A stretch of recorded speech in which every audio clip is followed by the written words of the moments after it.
구약성경 룻기 1장 15절부터 17절까지의 말씀, 우리 또 찾으신 분들 또 스크린을 통해서도 우리 같이 한 목소리로 함께 봉독하겠습니다. 나오미가 또 이르되 보라, 내 동서는 그의 백성과 그의 신들에게로 돌아가나니 너도 너의 동서를 따라 돌아가라 하니, 룻이 이르되 내게 어머니를 떠나며 어머니를 따르지 말고 돌아가라 강건하지 마옵소서. 어머니께서 가시는 곳에 나도 가고 어머니께서 머무시는 곳에서 나도 머물겠나이다. 어머니의 백성이 나의 백성이 되고 어머니의 하나님이 나의 하나님이 되시리니, 어머니께서 죽으시는 곳에서 나도 죽어 거기 묻힐 것이라. 만일 내가 죽는 일 외에 어머니를 떠나면 여호와께서 내게 벌을 내리시고 더 내리시기를 원하나이다 하는지라. 아멘. 할렐루야. 네, 오늘 저는 우리가 읽은 말씀을 가지고 오늘 여러분들과 함께 우리들의 행복한 손해라는 제목으로 말씀의 은혜를 나누기를 원합니다. 우리 함께 고백해 볼까요? 우리들의 행복한 손해. 우리 한 번 더, 우리들의 행복한 손해. 네, 감사합니다. 이 성수교에서 금요일 이 시간에 이렇게 설교자로 선 거는 정말 처음인 것 같습니다. 우리 수요 예배 때, 또 주일에는 우리 청년부 예배 때 이렇게 설교로 이렇게 강단에 서게 되지만, 오늘 이렇게 첫 금요일 이 밤 이 시간 가운데 함께 섰는데, 오늘 함께서 부어주신 그 넘치는 은혜를 모두가 함께 경험하고 또 사모하고 갈망하는 오늘 이 밤 되었으면 좋겠습니다. 여러분, 혹시 이 세상을 살아가면서 손해를 보신 경험이 있으십니까? 아마 누구나 한 번쯤은 이 세상을 살면서 크거나 작은 손해들을 보신 경험이 있으리라 생각합니다. 저도 최근에 작은 한 손해를 본 적이 있었습니다. 이제 날씨가 따뜻해지니까 저희 아내랑 함께 이제 봄을 맞이하면서 이제 옷을 사러 갔어요. 이제 옷을 사러 갔는데, 이제 또 날씨가 따뜻해지니까 이제 그 의류 매장에서 이제 옷을 보고 있는데 마음에 드는 한 셔츠를 본 거예요. 그래서 이제 그 셔츠를 샀죠. 그 셔츠가 보니까 이제 한 4만 원 정도 되더라고요. 그래서 잘 샀다, 참 이쁘다 하고 이렇게 만족하면서 이제 있었죠. 이제 그 다음 날에 저희 아내가 이제 저희 애들 옷도 같이 산다고 또 그 매장에 간 거예요. 근데 갔는데 보니까 어제는 분명히 4만 원이었는데 오늘 보니까 행사를 해가지고 조금 더 싸게 팔고 있는 거예요.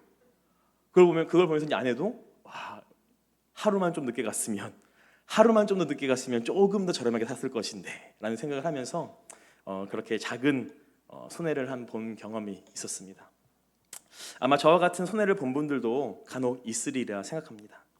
물건을 샀는데 생각했던 것보다 조금 문제가 있는 그런 상품을 받은 경우, 또 어떤 이들은 또 주식과 같은 그런 투자를 했는데 가격이 갑자기 급락해서 그렇게 손실을 보는 경우, 또 비즈니스와 같은 사업을 하는데 그렇게 시장에서 가격이 하락해서 판매할 때 손해를 보는 경우 등등, 우리는 살면서 참 많은 손해보는 그런 일들을 경험하거나 주변에서 볼 때가 종종 있는 것 같습니다.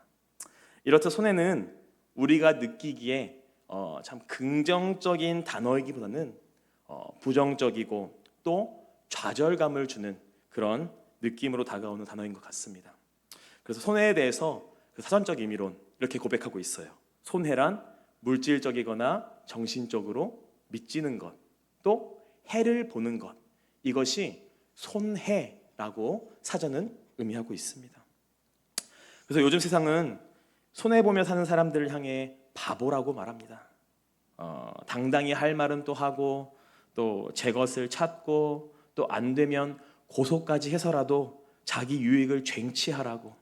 그래서 이것이 세상의 기준으로 볼 때 지혜다라고 세상은 참 많이 얘기들 하는 것 같습니다.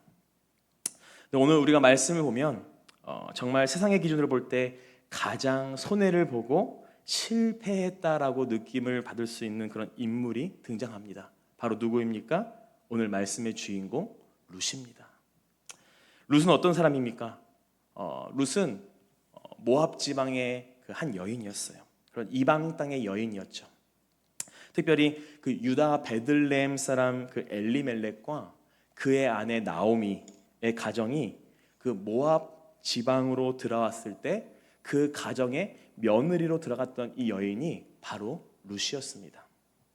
그런데 그 유다 베들레헴 사람이었던 그 이제 나오미의 남편이었던 엘리멜렉이 그 모압 지방에 들어가자마자 어떻게 됐어요? 바로 죽었죠.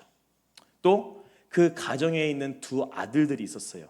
그 이름이 이제 말론과 기련인데 그 두 아들도 얼마 안 있어서 바로 또 죽게 되는 그런 그 가정에 결국 모든 남자들이 하나도 없게 되는 정말 비통하고 절망적인 상황을 맞이한 여인이 바로 오늘 이 말씀의 주인공 룻이었습니다. 일반적으로 많은 여인들은 보편적으로 원하고 바라는 그런 삶들이 있습니다. 무엇입니까? 바로 좋은 남편을 만나고 또 좋은 남편을 만나서 결혼하고 또 화목한 가정을 이루고 남부럽지 않게 행복하게 사는 것을 많은 여인들을 원하고 또 바라는 것을 우리가 볼 수 있습니다. 하지만 오늘 말씀의 룻의 상황은 어떻습니까? 화목한 가정은 찾아볼 수 없고 오히려 절망과 그런 비극적인 상황을 맞이하고 있는 것이죠. 이런 상황 가운데 이 시어머니 나오미는 두 며느리에게 이렇게 얘기합니다. 룻기 1장 8절에서 9절 말씀인데요. 나오미가 두 며느리에게 이르되 너희는 각기 너희 어머니의 집으로 돌아가라.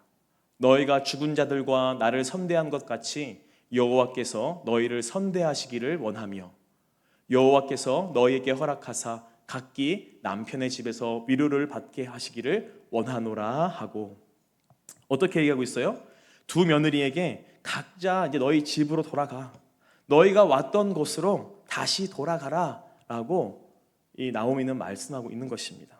그리고 너희는 새 남편과 또 새 가정을 만나 너희가 원하고 바랬던 그런 행복한 삶을 찾아 살아가라 라고 나오미는 이 두 며느리에게 얘기해주고 있는 것이에요. 이것은 어쩌면 지금 시대에서 보면 이 시어머니의 배려가 어쩌면 참 감사한 겉면일 수도 있을 것 같습니다. 누구나 행복한 가정을 이루고 싶어 하고 또 비극적인 상황에서 벗어나 다시 내가 원하는 삶으로 또 내 유익을 찾아 다시 새롭게 시작하고 싶어 할 텐데 그 모든 환경을 이 시어머니 나오미가 이 두 며느리에게 열어준 것이죠. 이 시어머니 나오미의 겉면에 이 두 며느리는 어떠한 선택을 하게 됩니까? 이 며느리 중 한 명인 이 오르바는 이 나오미의 말을 따라 바로 작별 인사를 하고 자기 본향으로 돌아갔습니다. 그러나 오늘 이 말씀의 주인공 룻은 어떤 선택을 했습니까? 오늘 우리가 읽었던 본문 말씀이 나오죠. 정말 어머니께서 가시는 곳에 나도 가고 어머니께서 머무시는 곳에 나도 머물고 정말 어머니께서 죽으시는 곳에서 나도 죽어 거기 묻힐 것이라. 룻은 오늘 말씀처럼 끝까지 그 시어머니 나오미를 따르는 선택을 합니다.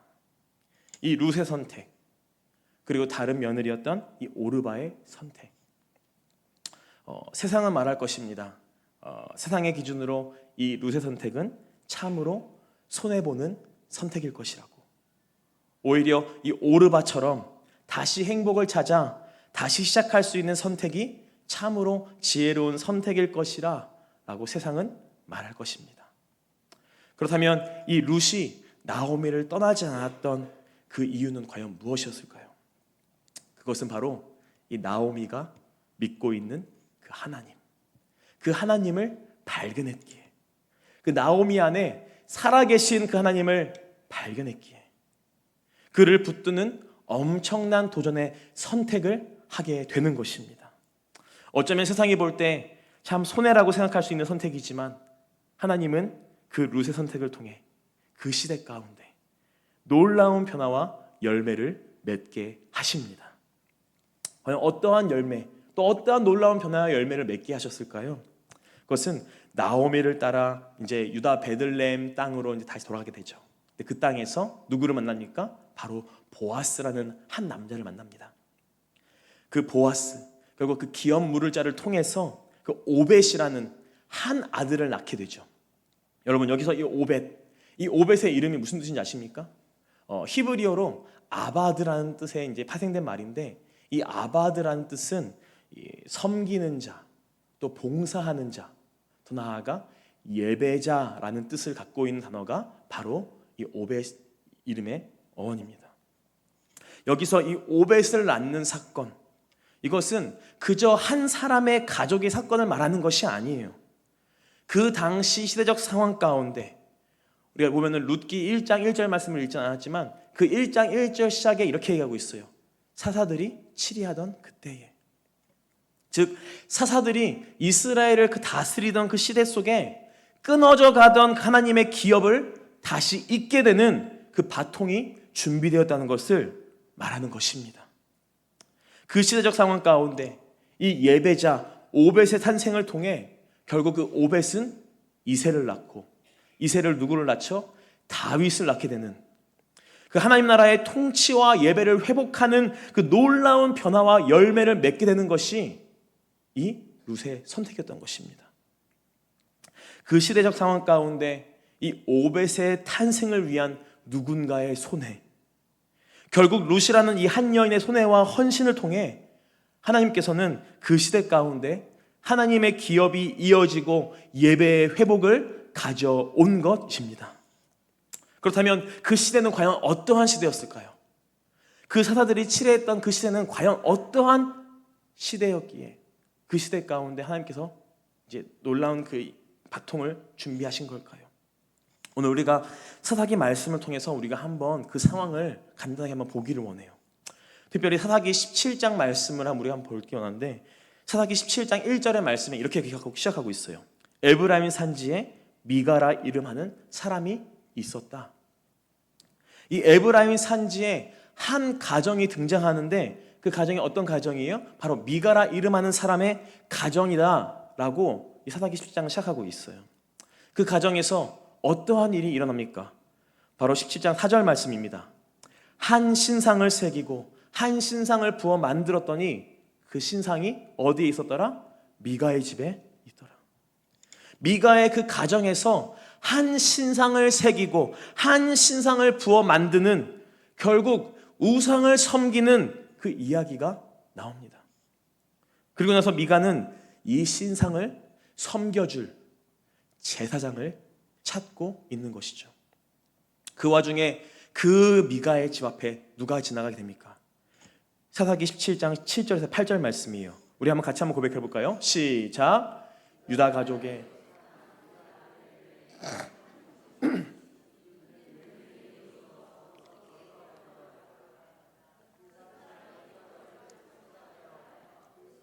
유다 베들레헴을 떠나 가다가 에브라임 산지로 가서 미가의 집에 이르매. 여기서 어떻게 얘기하고 있어요? 유다 베들레헴의 한 레위인 청년이 자신이 거주할 곳을 찾아 그 베들레헴을 떠나 에브라임 산지로 가다가 누구의 집을 발견해요? 미가의 집을 발견했다고 해요. 그 미가의 집, 그때 그 미가가 이제 레위인 청년에게 얘기하죠. 10절 말씀이에요. 미가가 그에게 이르되 네가 나와 함께 거주하며 나를 위하여 아버지와 제사장이 되라. 내가 해마다 은 10과 의복 1벌과 먹을 것을 주겠다. 이 미가는 이 레위인 청년에게 우리 집에 제사장이 되어주라. 너가 제사장이 되어주면 내가 해마다 은과 옷과 네 먹을 것, 이렇게 거할 것, 걱정할 것 없이 다 챙겨줄게 얘기하는 것이에요. 그 미가의 이야기에 레위인 청년은 어떤 선택을 합니까? 바로 그 다음 절 11절이에요. 그 레위인이 그 사람과 함께 거주하기를 어떻게 생각했어요? 만족하게 생각했다. 그래서 이는 그 청년이 미가의 아들 중 하나같이 됐다. 그 미가의 가정, 그 우상을 섬기는 그 가정의 제사장이 되어 그 집에서 우상을 섬기며 머무는 사건이 발생되는 것이에요. 여러분, 레위인은 어떤 사람이에요? 하나님을 예배해야 할 레위인인 것이죠. 어쩌면 하나님을 예배하고 하나님의 제사장이 되어야 할 이 레위인이 어떻게 했다고 얘기하는 것이에요? 한 가정에, 그 한 가정에 우상을 섬기는 제사장이 되는, 온전히 하나님께 드려야 할 예배가 혼합되고 무너져버린 그런 시대적 상황을 오늘 우리에게 보여주고 있는 것입니다. 한번 오늘날 우리가 이 시대를 한번 살아가는 이 현 시대를 한번 돌아볼 필요가 있습니다.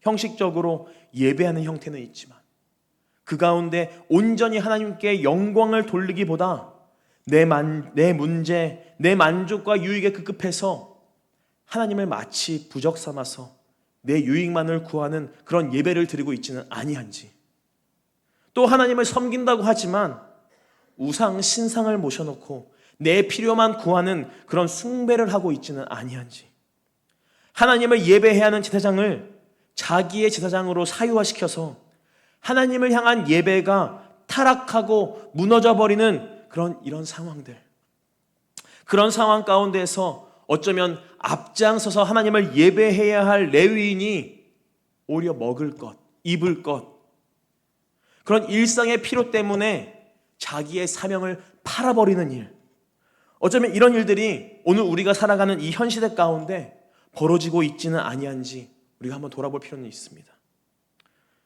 계속해서 사사기 18장에도 보면 당시의 상황을 이어서 보여주고 있어요.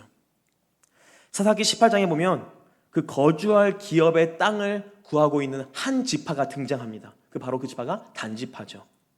1절 말씀에 단지파는 그때 거주할 기업의 땅을 구하는 중이었으니 이는 그들이 이스라엘 지파 중에서 그때까지 기업을 분배받지 못하였습니다. 단지파는요, 정말 그 자기가 이제 기업받을 그 땅을 향해서 찾아서 다니고 있었어요. 그 자기가 거주할 기업의 땅을 정탐하고 있었던 것이죠.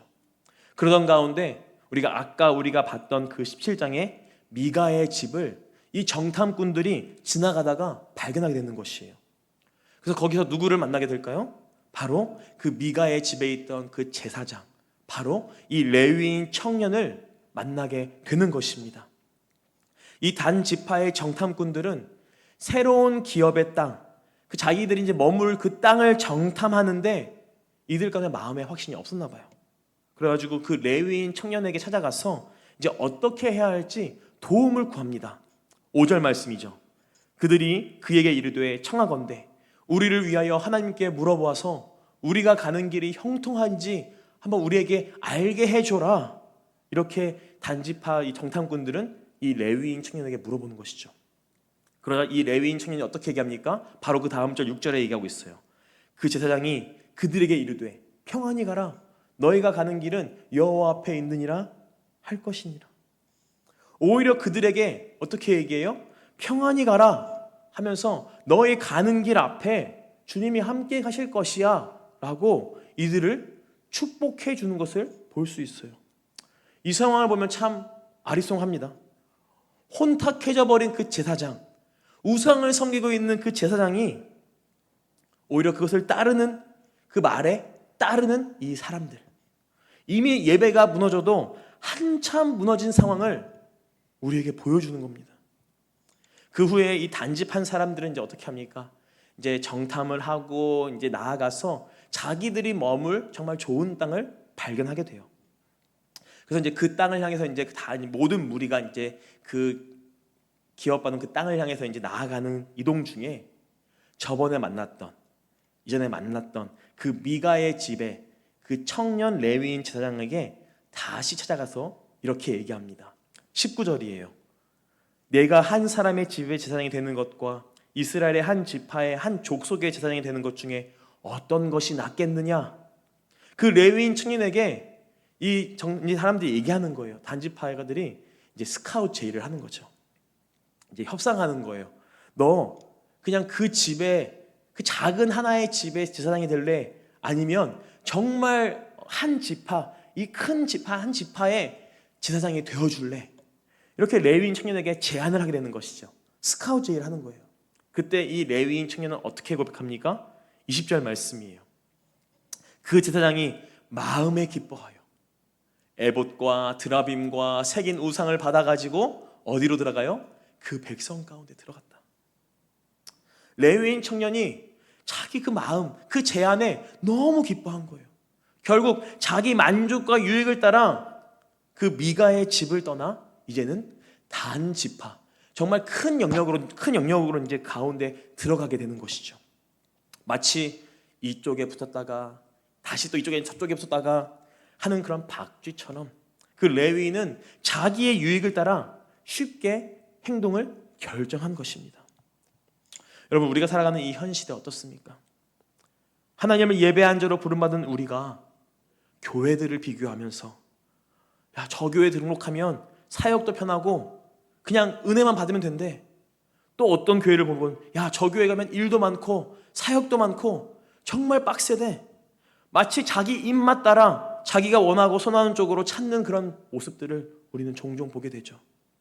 특히 신학을 하고 정말 이제 목회를 준비하는 신학생들도 참 이런 상황 가운데 있는 것을 많이 보게 됩니다. 어느 교회를 가야 사역이 편하고 또 설교도 안 시키고 또 그저 사례비도 참 많이 준다, 복지가 어떻다 하며 고민하는 그런 모습들이 실제로 지금 신학생들 중에도 참 많다라는 것이에요. 마치 우리가 지금 봤던 사사시대와 다를 바가 없는 시대가 지금 이 현 시대라는 것이에요. 결국 이 레위인 제사장을 데리고 간 이 단지파는 어떠한 결과를 맺게 되냐? 이제 18절, 30절, 31절이 마지막 절이에요. 함께 한번 고백해 드리겠습니다. 함께 읽어볼게요. 시작. 단 자손이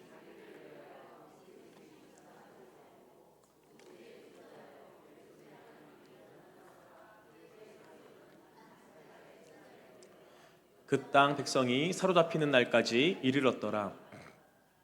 31절이에요. 하나님의 집이 실로에 있을 동안에 미가가 만든 바 새긴 신상이 단 자손에게 있었더라. 그 미가의 집에서 만들었던 그 우상이 어디 있었다고 얘기하는 것이에요. 지금 단지파. 그 단지파 가운데 결국 그 우상이 이제 그 지파의 정말 신이 되었다는 것이에요. 한 지파가 그 한 지파 전체가 결국 우상을 섬기는 지파가 되어버린 정말 참담한 결과를 우리에게 보여주는 것이죠. 어쩌면 처음 시작은 그냥 한 가정에 한 신상을 부어 만든 그냥 우상 숭배의 시작이었어요. 하지만 이게 어떻게 이어졌습니까?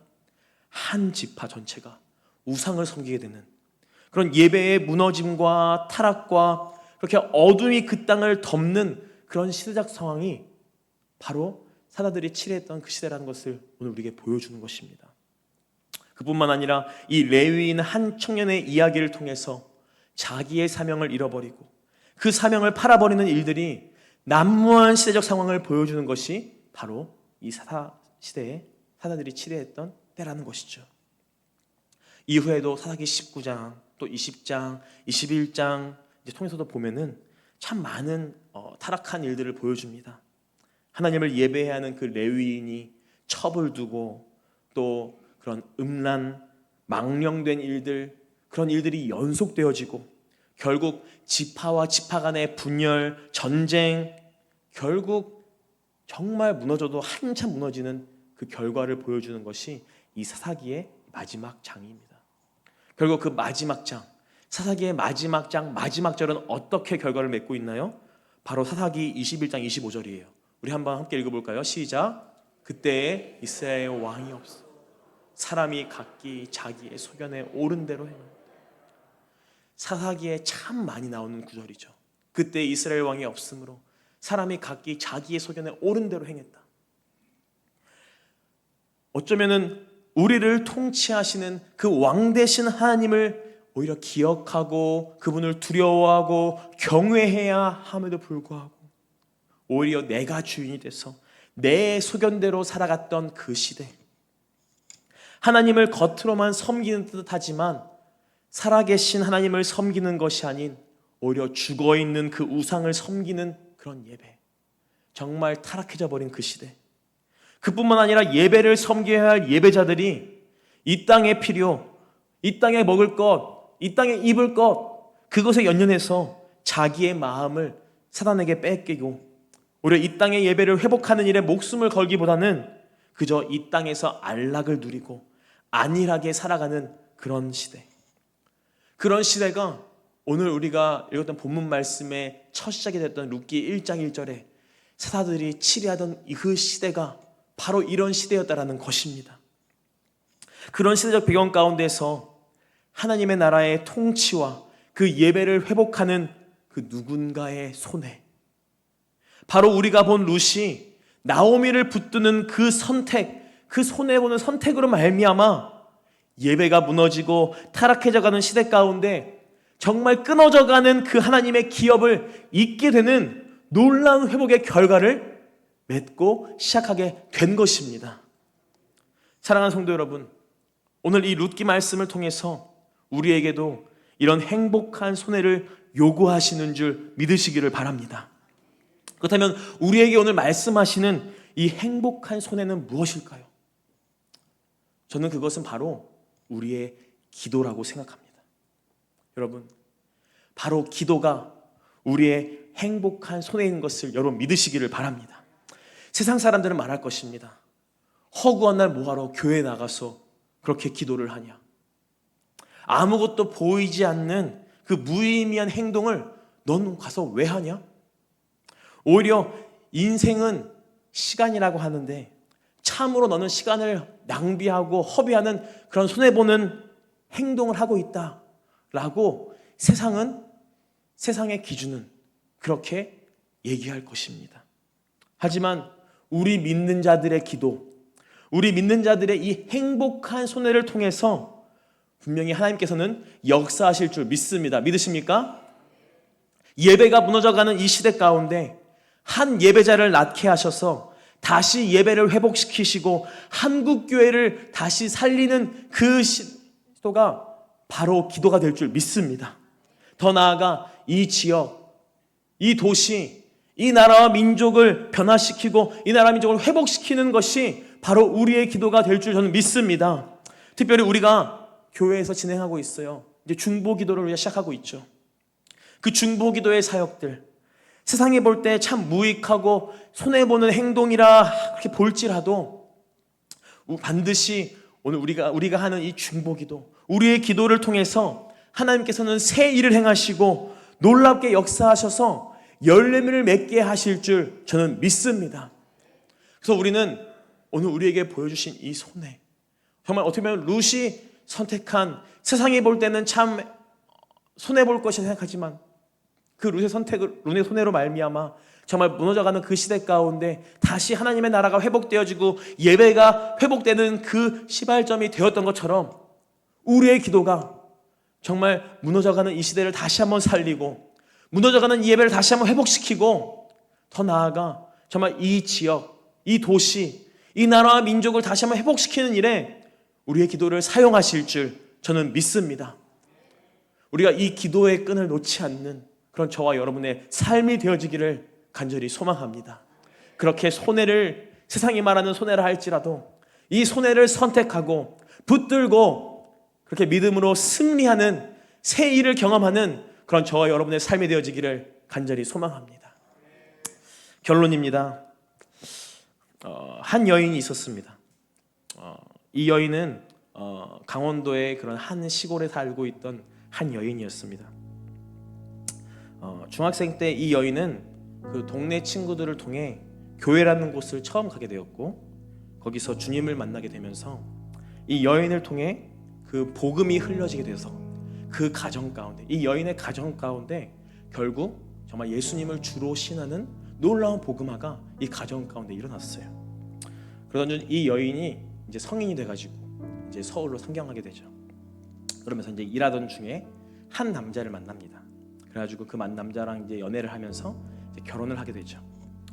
근데 그 남편 가정을 보니까 그 남편 가정이 참 어려운 가정이었어요. 보니까 유교적인 것이 엄청 심하고 또 개인의 사찰까지 있을 정도로 참 그런 정말 예수님하고는 참 거리가 먼 그런 가정이었죠. 이 여인은 그 가정에서 이제 자녀들을 낳고 또 살아가면서 여러 문제와 그런 시련들을 만나게 됩니다. 어쩌면 그런 제사의 문제, 또 신앙의 문제, 또 가정의 문제, 뭐 말할 것 없이 여러 가지들 등등 그런 쉽지 않은 상황들이 이 여인의 삶 가운데 일어나게 됐던 것이죠. 그 가운데 이 여인은 이런 선택을 하게 됩니다. 그 상황을 놓고 불평하고 불만을 갖는 것이 아니라 정말 이 상황 가운데 오히려 눈을 들어서 그 하나님을 바라보게 되고, 그래서 방 한켠에서 계속 방언하며 기도하는 것이에요. 매일매일 말씀 보고 방언으로 뜨겁게 기도하고, 그렇게 하나님께 모든 것을 아뢰고 예배를 했던 것이죠. 그렇게 하나님께 기도하기로 선택했을 때 결국 그 정 가운데 놀라운 변화의 그 열매가 시작된 거예요. 남편 쪽 결국 시댁이죠. 그 가족이 갖고 있었던 개인 사찰이 언제 어느새 한순간에 무너져 버리고 없어져 버리고, 그리고 안 믿던 남편이 예수 그리스도를 믿고 주로 신하게 되고, 더 나아가 그 가정 가운데 이제는 제사가 끊어지는 그런 일들을 하나님께서 열매를 보게 해주신 것입니다. 무엇보다 이 여인의 이제 자녀가 있었죠. 그 아들을 이제 하나님의 때에 주의 종의 길을 가게 하셔서 이제 그 가정 가운데 예배를 세워가게 하셔서 한 목회자로 이제 세운 거예요. 그 아들, 그 사람이 지금 여러분 앞에 설교하고 있습니다. 사랑하는 성도 여러분, 우리의 이 행복한 손에 또 이 기도를 통해서 하나님은 우리에게 보여주실 것입니다. 새벽 이슬 같은 자들이 일어나 오래 황폐했던 이 땅을 치유하고, 그 가운데 순결한 꽃이 피어나 의의 푸른 나무가 자라나는 것을 우리에게 보여주실 것입니다. 누군가의 손해가 정말 한 영혼이 죽게 돌아오고 이 땅에 무너져가는 그런 예배를 회복하기에, 사랑하는 여러분, 바라는 것은 정말 우리 온 교회, 온 성도들이 이 아름답고 행복한 손해를 통해서 놀라운 하나님의 역사를 경험하게 되시기를 간절히 소망합니다. 우리가 하는 이 기도를 통해서, 정말 우리가 부르짖는 기도를 통해서 하나님께서는 놀라운 열매를 맺게 하실 줄 믿습니다. 우리의 삶 가운데, 여러분의 가정 가운데, 또 내가 놓고 기도하는 그 모든 문제 가운데 하나님께서는 우리의 이 행복한 손에 이 기도를 통해서 열매를 맺게 하시고 넉넉히 이길 수 있는 놀라운 역전의 기회를 우리 가운데 허락하실 줄 저는 믿습니다. 그렇게 함께 붙들고 그렇게 놀라운 손해를 붙들기로 선택하는 우리 모든 우리 사랑하는 성숙의 온 성도들 다 되시기를 예수님의 이름으로 축원합니다. 우리 시간 이 찬양으로 함께 우리가 기도하며 함께 우리가 고백하며 기도했으면 좋겠습니다. 우리 오늘 눈물로라는 찬양이에요. 우리가 이 찬양을 함께 고백하면서 우리 이 시간 함께 결단하며 고백하겠습니다.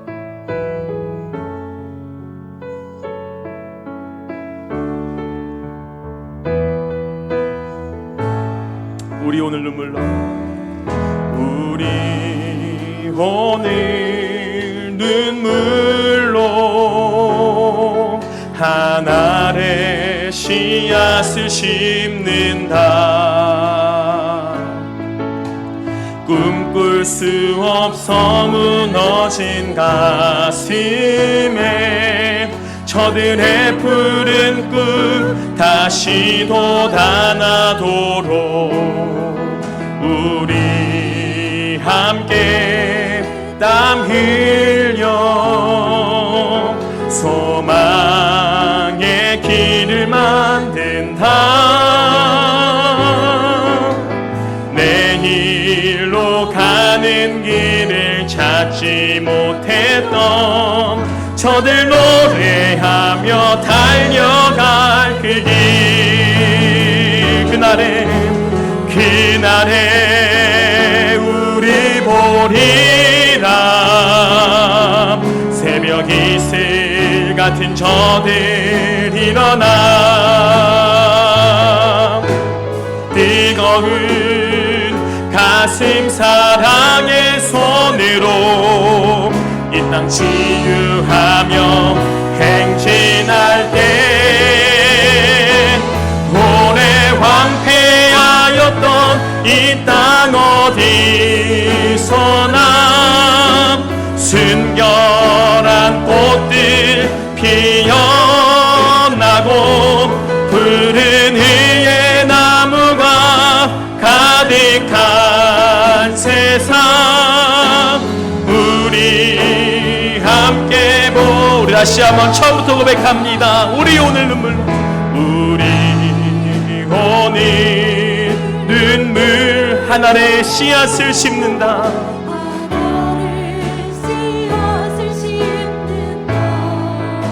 꿈꿀 수 없어 꿈꿀 수 없어 무너진 가슴에 저들의 푸른 꿈 다시 돋아나도록 우리 함께 땀 흘려 소망의 길을 만든다. 내일로 가는 길을 찾지 못했던 저들 노래하며 달려갈 그 길, 그날에 우리 보리라. 새벽 이슬 같은 저들 일어나 뜨거운 가슴 사랑의 손으로 이 땅 치유하며 행진할 때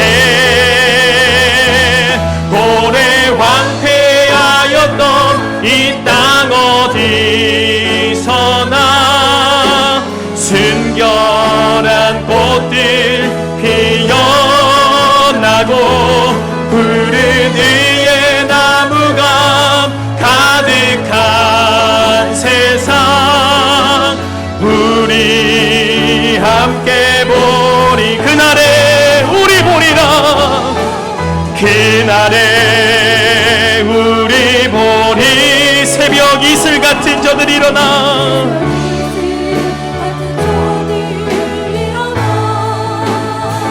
아멘.